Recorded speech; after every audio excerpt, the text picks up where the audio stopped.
Did you know Coca-Cola already existed 30,000 years ago? Before the first city, before writing, before any technology we know today, our ancestors already knew how to create pleasure in the form of foam. No, they didn't have industrial machines or chemical laboratories, but they had something far more powerful, pure curiosity and the ability to observe nature. But it wasn't in a shiny red can with a modern logo. It was in a rustic, hand-carved wooden gourd, filled with fermenting fruits that bubbled on their own under the ancestral sun. The sound was different, not the metallic crack we know, but a soft whisper of bubbles popping on the golden surface.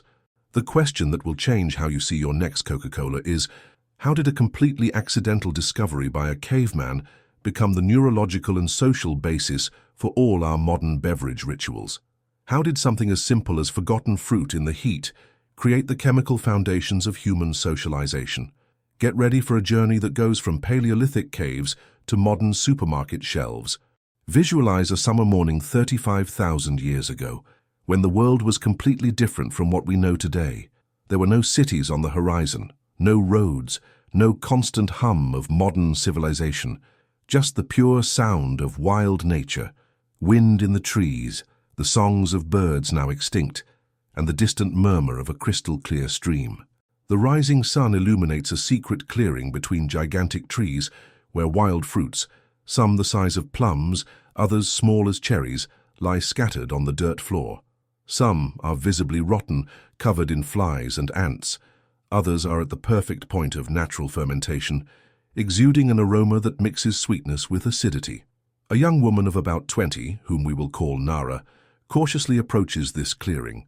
She will be our guide on this extraordinary journey through time. Nara has dark, curly hair, sun-tanned skin, and incredibly alert eyes, the result of a lifetime depending on keen observation to survive. Nara stops abruptly. Her sharp senses pick up something different, a sweet and slightly sour aroma coming from a natural depression in the rock, a kind of stone bowl where ripe fruits have accumulated over days. Recent rainwater created the perfect mix of moisture and heat. She doesn't know, how could she? But she is about to make the most revolutionary discovery in the history of beverages, a discovery that would change not only her tribe, but the course of humanity forever. What happened in those next few minutes planted the seeds for all the bars, all the celebrations, and all the social rituals of modern humanity. Nara carefully kneels beside the natural stone bowl. The liquid inside isn't pure water. It has a golden, almost amber color, and small bubbles continuously rise to the surface, creating a delicate foam she had never seen before. Curiosity wins over fear. Nara cautiously dips her fingertips into the mysterious liquid. First sensation, a pleasant temperature, neither cold nor hot. Second sensation, a texture different from water, slightly viscous. Third sensation, a subtle tingling on the skin. With the courage that only true hunger can provide, she brings her wet fingers to her lips. First taste, the intense and familiar sweetness of the fruits she has known since childhood. Second taste, a strange tingling on her tongue, as if small sparks were dancing in her mouth. Third taste, something completely new, a sensation that begins in her throat, goes down to her stomach, and then rises like a warm wave to her head. A sensation that no human had consciously experienced before that moment. Nara doesn't understand the science behind what is happening, but her entire body is reacting. Her muscles, tense from the constant vigilance of wildlife, begin to relax. Her breathing becomes deeper. An involuntary smile appears on her face, the first genuine smile in weeks of a difficult life in the hostile wild. Fermentation was not invented by man. It has been happening naturally for billions of years, ever since sugars and wild yeasts first met on primitive Earth. But it was our ancestors of the Upper Paleolithic, between 40,000 and 10,000 years ago, who first perceived the hidden miracle. Forgotten fruits under the right conditions developed almost magical properties when exposed to the perfect combination of heat, moisture, and time. But what exactly was happening in Nara's primitive brain at that historic moment? Modern neuroscience, with all its technological sophistication, reveals something fascinating to us. 3 fundamental brain systems activated simultaneously the moment Nara took her first fermented drink. First, dopamine surged through her reward system, the same chemical that today makes us feel pleasure when we eat chocolate or win a game. Second, cortisol, the stress hormone levels, began to drop dramatically, allowing her body to exit the constant state of alertness required for survival. Third, oxytocin increased, activating impulses for socialization and connection with other human beings. Nara had just discovered, by pure chance, the first natural liquid happiness drug. Without knowing it, she had stumbled upon the discovery that would become the chemical basis for all of humanity's future celebrations, social rituals, and moments of relaxation. Every sip she took was engraving new neural patterns that would be genetically passed down through hundreds of generations. What Nara witnessed that transformative morning was pure chemical magic, a process as elegant as it was complex that happened without any human intervention. Invisible to Nara's eyes, billions of microorganisms worked tirelessly. Wild yeasts of the species Saccharomyces cerevisiae, the same microscopic fungi that still produce beer and wine today, were methodically converting the natural sugars of the fruits, fructose, glucose, and sucrose, into ethyl alcohol and carbon dioxide. The result of this microscopic orchestra, humanity's first naturally carbonated beverage, with a natural alcohol content between 3 and 8%, the perfect concentration to relax and socialize without compromising the sharp reflexes needed for hunter-gatherer survival. While Nara savors her revolutionary discovery, now imagine Kale, the observant elder of the group of approximately 25 people she belongs to. Kale is about 45 years old, a respectable age by Paleolithic standards, and his face, tanned by the sun and wind, bears the marks of decades of accumulated experience. Kale possesses something rare for the time: natural scientific curiosity. Throughout his long life, he developed a habit of observing patterns in nature, memorizing seasonal variations, and especially connecting causes and effects in an almost intuitive way. When Nara returns to the camp with her discovery and shares the experience with the group, Kyle immediately notices something extraordinary. Not just the effect of the drink, but the process behind it. His experienced eyes begin to make connections that no other member of the tribe could perceive. Observation 1. Certain fruits ferment better than others. Wild grapes and sweet-fleshed fruits produce more intense effects than sour or dry fruits. Observation 2. An ideal temperature exists and can be controlled. Containers left in direct sun ferment too quickly and turn sour, while those left in full shade ferment too slowly. Observation 3. Specific containers produce better results. Natural depressions in porous rocks allow for ideal breathing, while very closed containers explode with gas pressure. Observation 4. Timing is crucial. Fruits picked too early don't ferment. Too late they rot before fermenting. Kale was becoming, without realizing it, the first beverage scientist in human history. Over the following weeks, Kale conducts what we can call humanity's first controlled experiments. He creates multiple fermentation stations using different types of fruits, containers, and environmental conditions. He observes, he mentally notes, he tests, he refines. His empirical discoveries are surprisingly sophisticated. Wild honey drastically speeds up the fermentation process. Certain tree barks add complex flavors and preservative properties. Different fruits produce not only distinct flavors, but slightly different effects on mood and perception. Modern archaeological evidence confirms the primitive genius of people like Kyle. Göbekli Tepe, in modern-day Turkey, dated to approximately 11,000 years ago, contains enormous stone containers with a capacity for hundreds of gallons, clearly designed for the social production of fermented beverages. The dimensions, shape, and positioning of these containers suggest sophisticated technical knowledge about fermentation. But it all started much earlier, with observers like Kale and discoverers like Nara using only natural curiosity and careful experimentation. But how did an individual beverage discovered by chance become a social phenomenon that would unite entire tribes?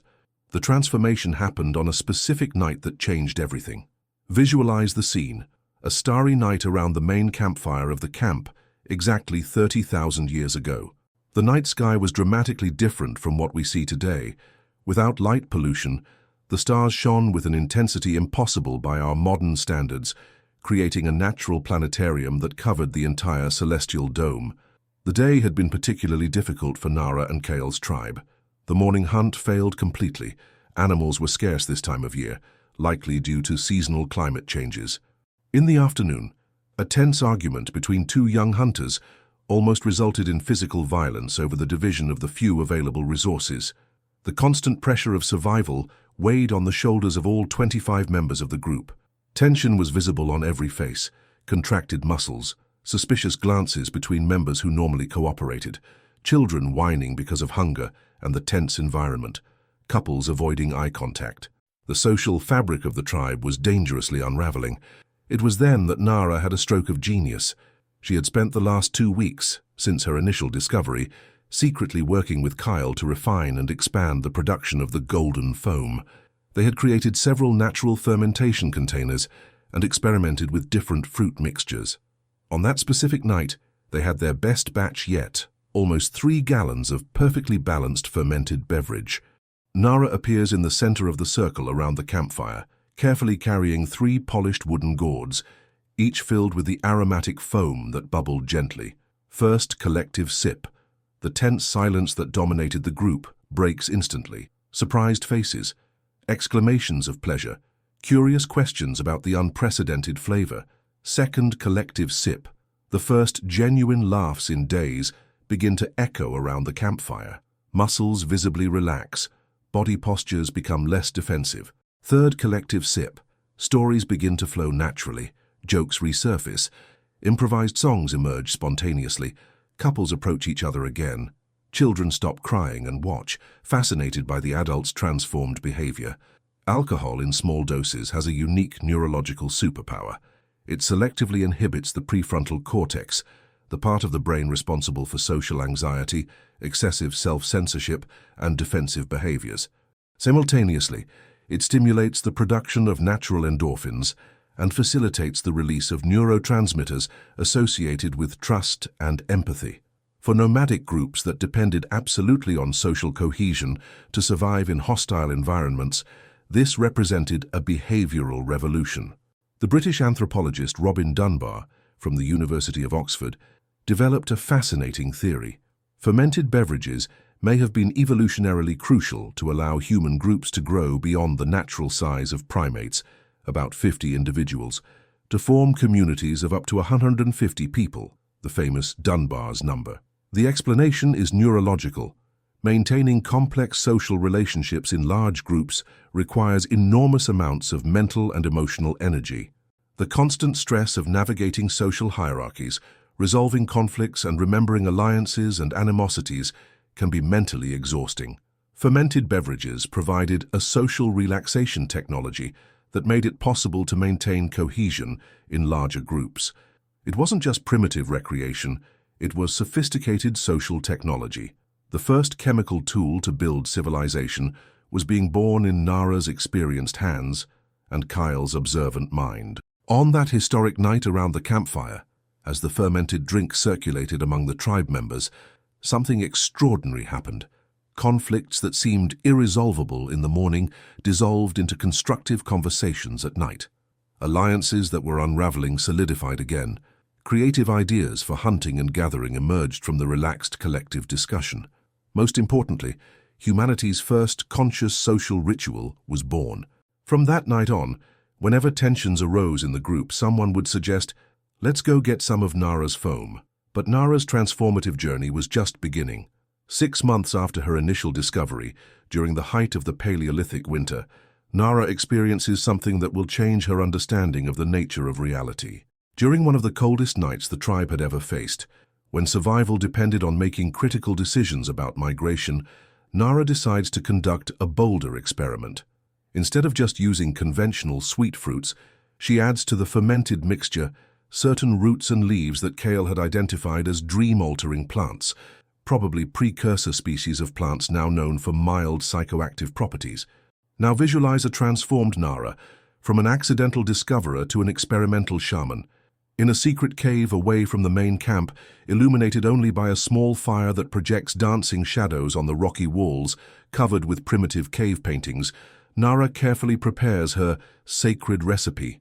She selects specific fruits with criteria she developed through months of observation. Wild grapes harvested exactly 3 days after reaching maximum ripeness, wild bee honey collected during a crescent moon, spring water that was never touched by direct sunlight. The fermentation process happens in specially chosen stone containers, not by chance, but for properties that Nara had learned to recognize.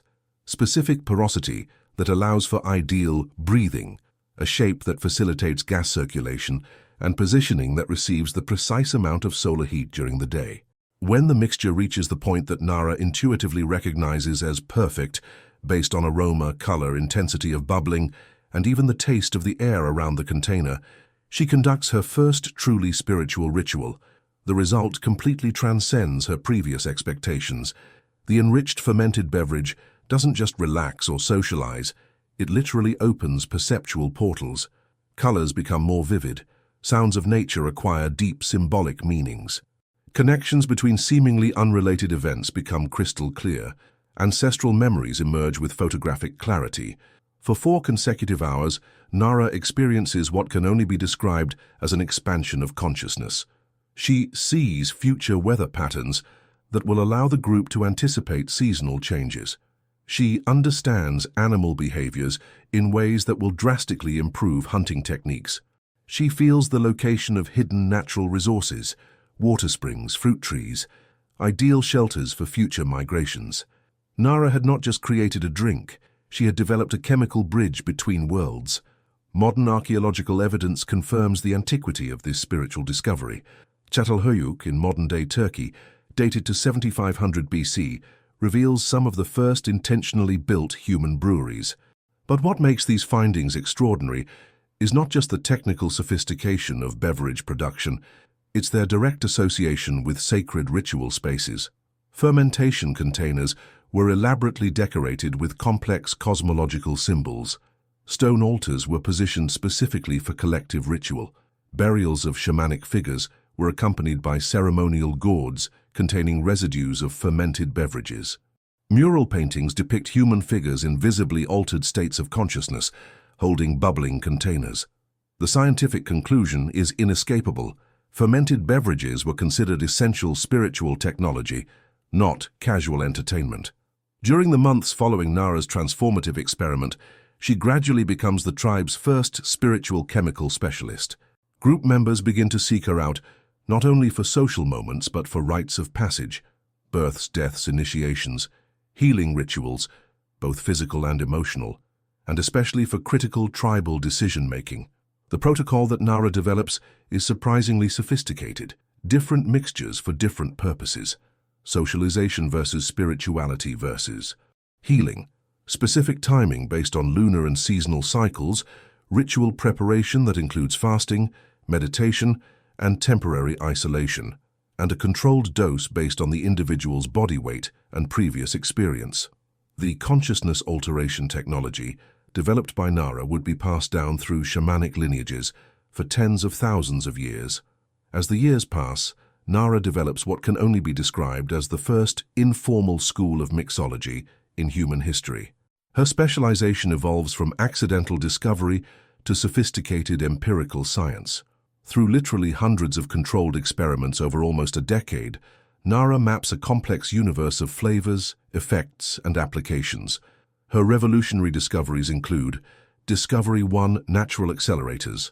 Wild honey not only sweetens but dramatically accelerates fermentation due to its rich concentration of natural yeasts and active enzymes. Different types of honey, from bees feeding on specific flowers, produce completely unique flavor profiles. Discovery 2 flavor modulators.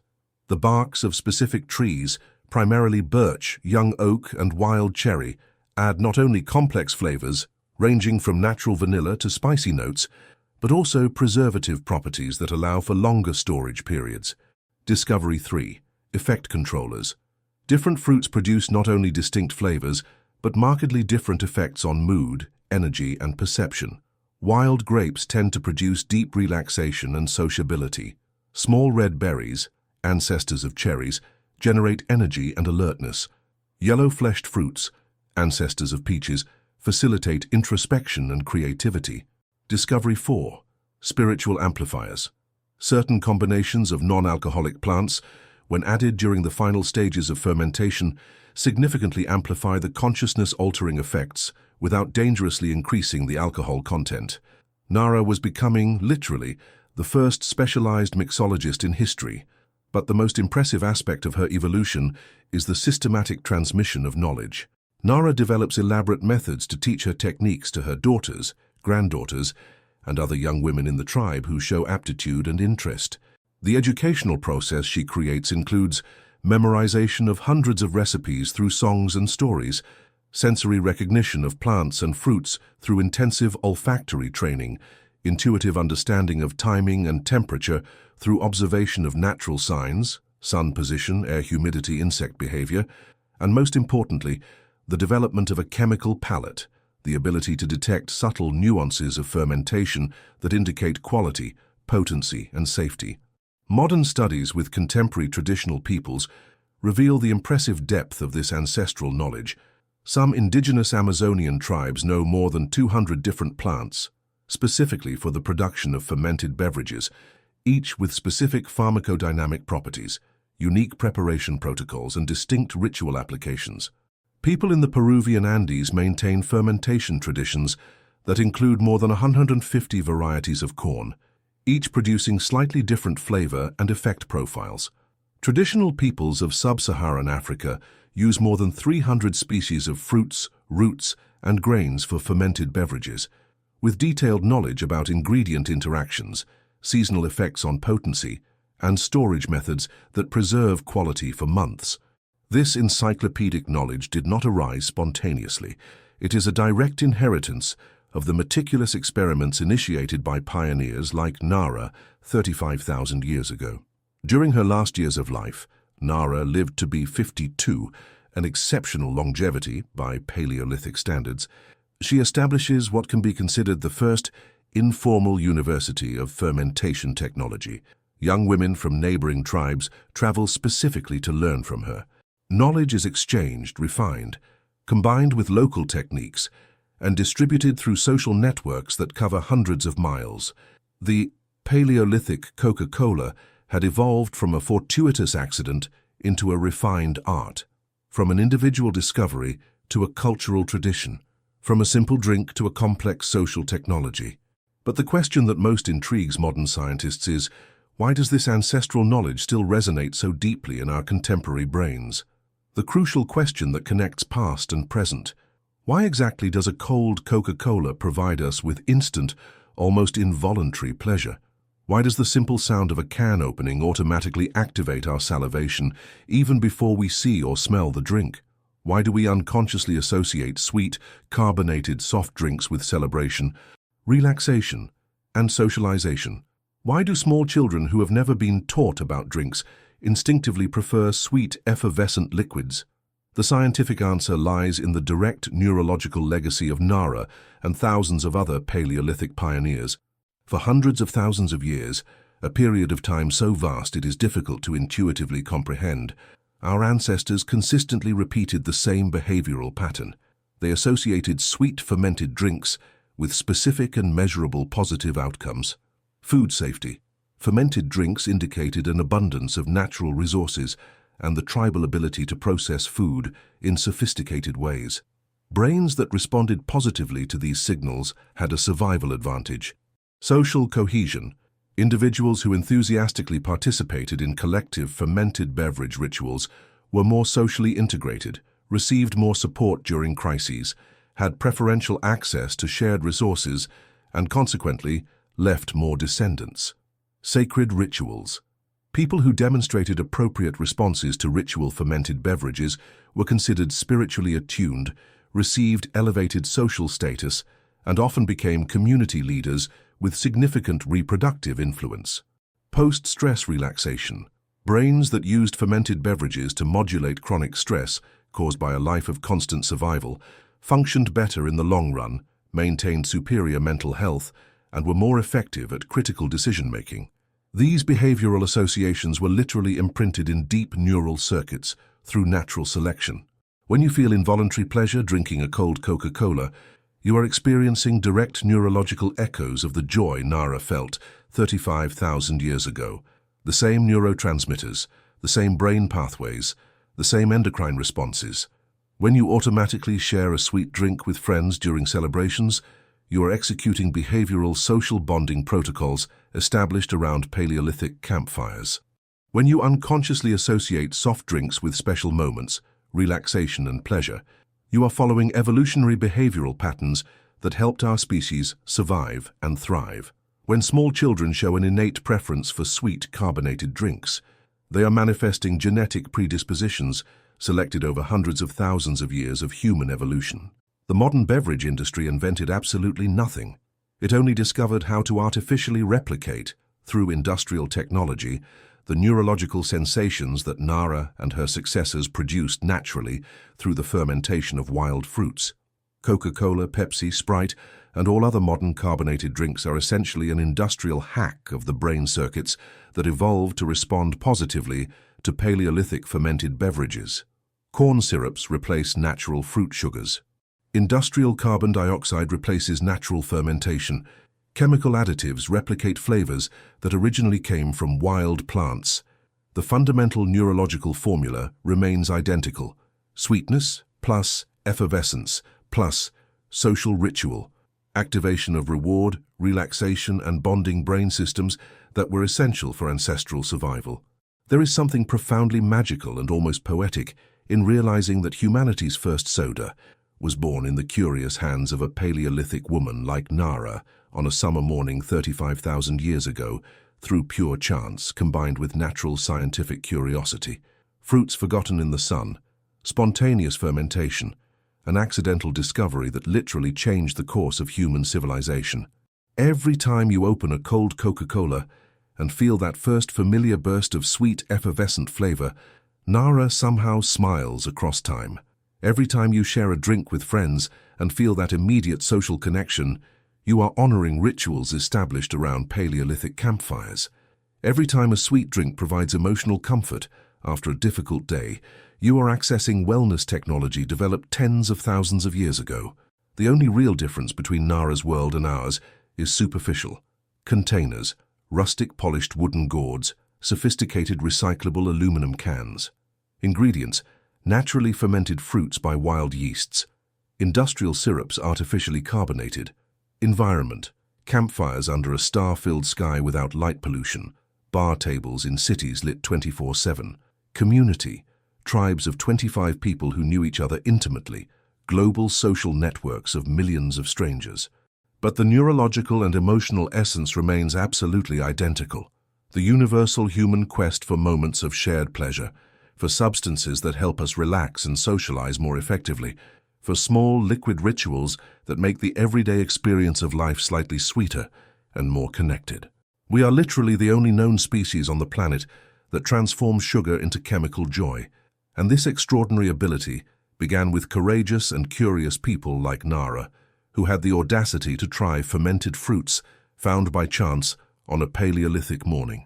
In the 35,000 years that have passed since Nara's discovery, humanity has invented cities, developed agriculture, created writing, built entire civilizations, sent people to the moon, and connected the planet through the internet. But we continue to do exactly the same thing Nara did that transformative morning.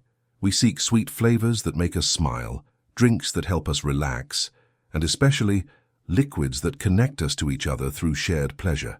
Perhaps the familiar sound of a can opening today is just the contemporary echo of a fermented fruit bubbling gently in a wooden gourd 40,000 years ago, as a curious woman named Nara took the first sip of the drink that would define human socialization forever. What if the next time you have a Coca-Cola, you are consciously participating in a 40,000-year-old sacred ritual? If this extraordinary journey through time has made you rethink how our simplest and seemingly modern habits carry millennia of evolutionary history, ancestral wisdom, and deep neurological connections, leave a like and subscribe to the channel for more journeys through the archaeology of human behavior. In the comments, answer a personal question. Which specific drink connects you most deeply to special moments in your life? Scientific spoiler: you are probably repeating behavioral rituals older than agriculture, older than cities, and even older than writing itself. And stay tuned for the next video in this Paleolithic series. We'll discover how our ancestors invented the first fast food in history 200,000 years ago and why McDonald's is just an industrial version of culinary techniques that saved our species during ice ages. Because understanding our past is not just curiosity, it's the key to understanding who we truly are today.